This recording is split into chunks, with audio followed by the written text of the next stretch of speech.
আসসালামু আলাইকুম বন্ধুরা, welcome back to my channel. আশা করছি সবাই খুব ভালো আছেন। আলহামদুলিল্লাহ আমরাও খুব ভালো আছি। তো আজকে চলে আসলাম অন্য একটা রান্নার ব্লগ নিয়ে, একটা চটপটাসা ব্লগ নিয়ে।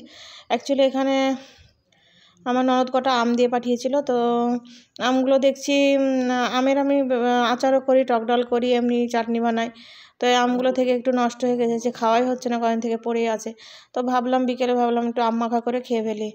তো এই যে এখানে যেমন বলা তেমনি কাজ, আম মাখা করতে বসে গেলাম। প্রথমে আমগুলো আমি ভালো করে ছাড়িয়ে নিলাম, ছিলে আমগুলোকে কুড়িয়ে নিচ্ছি। এখানে আমি আম 3 রকমের রাখবো। একটা ছোট পাতলা স্লাইস করে কেটে নেব, আর এখন এইটা যেটা গ্রেট করে নিচ্ছি, একটু ছোট ছোট করে গ্রেট করে নিচ্ছি। আর একটা যেটা একটু হলুদ টাইপের, সেটা একটু কুচি কুচি করে নেব। তো এই যে কাঁচাগুলো, মাঝারি কাঁচাগুলো আমি স্লাইস করে নিয়েছি। আর এই যে এখানে যেগুলো একটু হলুদ টাইপের, সেটা আমি কুচি কুচি করে নিয়েছি। আর একদম কাঁচা যেটা ছিল সেটাকে আমি গ্রেট করে নিয়েছি। এখানে আছে গোলমরিচ, এখানে আছে নুন, এখানে কাঁচা লঙ্কা, এখানে 2টো পোড়া লঙ্কা নিয়েছি, আর এখানে আছে সাদা লবণ। আর এখানে নিয়েছি চাট মশলা, আর এই যে এখানে গ্রিন চিলি সস, কাসুন্দি আর সৈন্ধব লবণ, তার সঙ্গে বিট লবণ মেশানো আছে। সমস্ত উপকরণকে আমি একসঙ্গে মিশিয়ে নেব। তো প্রথমে আমি শুকনো লঙ্কা, লবণ আর কাঁচা লঙ্কাটাকে ভালো করে মেখে নেব। এইসব জিনিসগুলো গরমে খেতে খুবই ভালো লাগে, খুবই সুস্বাদু। অথচ করতে যেন একটু আলসে আলসে লাগে বলে খাওয়া হয় না। কিন্তু ছোটোবেলায় প্রচুর খেয়েছি এসব জিনিস, মনে পড়লে খেতে গেলে ছোটোবেলার কথাই মনে পড়ে যায়। আশা করছি আমার এটা করতে দেখে আপনাদের সবার খুব ভালো লাগবে, করেও খাবেন, করে খান, খুব ভালো লাগবে। আর ছোটোবেলার কথাও মনে পড়ে যাবে, অনেক স্মৃতি মনে পড়ে যাবে। এগুলো অ্যাকচুয়ালি ইমোশান।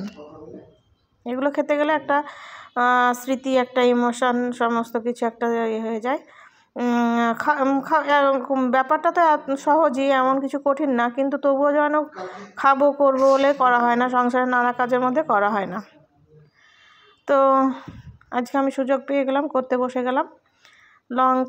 শুকনো লঙ্কা ভাজা না, পুড়িয়ে নিয়েছি, এটাতে স্মেলটা খুব ভালো হয়। কাঁচা লঙ্কা আর লবণটাকে ভালো করে আমি মাখিয়ে নিলাম, তার সঙ্গে গ্রিন চিলি সস যেটা ছিল সেটা দিলাম। অ্যাকচুয়ালি এটা খুব ঝালই হয়ে গেছিলো, এতটা ঝাল হবে ভাবতে পারিনি। সব কিছু একটু একটু করে দিতে দিতে একটু ঝাল হয়ে গেছিলো, তবে ঝাল খেতে ভালোই লাগছিল। গ্রিন চিলি সস দিলাম, এরপরে দেবো চাট মশলা। আমি এখানে ক্যাচের চাট মশলাটা ব্যবহার করেছি। এটা অনেক দিন ইউজ হয়নি বলে খুলতে পারছিলাম না, তারপরে খুলে নিলাম। আমি ডান হাত দিয়েই মাখাচ্ছি, ওটা বাঁ হাত না। ক্যামেরার জন্য যেন মনে হচ্ছে ওটা বাঁ হাত না। আপনারা এখানে যদি বাইরে সবাই মিলে খান তাহলে গ্লাভস ব্যবহার করতে পারেন। আমি যেহেতু বাড়ির লোকজনই খাচ্ছিলাম বলে গ্লাভস ব্যবহার করিনি, মাঝে মাঝে আমি গ্লাভস ইউজ করি। আর এই যে এখানে তারপর দিয়ে দিলাম সন্ধ্যার লবণ আর বিট লবণ মিক্স করে আমি এক জায়গায় রাখা আছে। কাঁচা লবণ আমি খাই না, সন্ধ্যার লবণ আর বিট লবণ মিশিয়ে, কাঁচা কোনো জিনিসের লবণ খেতে গেলে এটাই খাই আমরা। তো এটা একটু দিয়ে নিলাম। টেস্ট ও স্মেল দুটোই খুব ভালো হয়, টেস্ট খুব ভালো হয় এতে। বিট লবণ সব কিছুতে টেস্ট অন্যরকম হয়, চাট জাতীয় জিনিসগুলো বিট লবণের টেস্ট একটু অন্যরকম হয়। তারপরে এখানে দিয়ে নিচ্ছি কাসুন্দি। স্টেপ বাই স্টেপ আমি সমস্ত উপকরণ একসঙ্গে মিশিয়ে নিচ্ছি। কাসুন্দির সমস্ত উপকরণ একসঙ্গে মিশিয়ে নিলেই রেডি হয়ে যাবে আম মাখা। বিভিন্ন জায়গায় বিভিন্ন ধরনের বলে, কেউ আম মাখা বলে, কেউ আমি জানি না আর কি বলে। অনেক জায়গায় আমি ইউটিউবে দেখি সেগুলোতে দেখি বিভিন্ন জায়গায় বিভিন্ন ধরনের বলে। তো আমি এটা আম মাখাই বলছি। সমস্ত উপকরণ মাখিয়ে নিলেই রেডি হয়ে যাবে আম মাখা। আমার তো এখনই গিয়ে মনে হচ্ছে জিভে জল চলে আসছে, আপনাদেরও মনে হয় আসছে। তো শুধু দেখলেই হবে না, করে খেতেও হবে। দেখুন আর করে খান, আর পুরনো স্মৃতি তাজা করুন।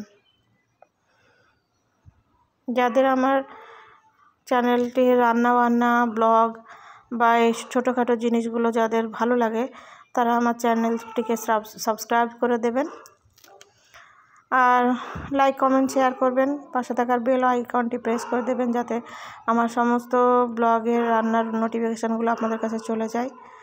আর এইরকম নিত্য নতুন ধরনের খাবার তৈরি করুন আর খান। আর সবাই ভালো থাকবেন, সুস্থ থাকবেন, আমাদের সঙ্গে থাকবেন, সবাইকে ভালো রাখবেন। তো এই যে তৈরি হয়ে গেছে আমার আম মাখাটা। এবার আমি এটা বাটিতে করে সার্ভ করে দেব।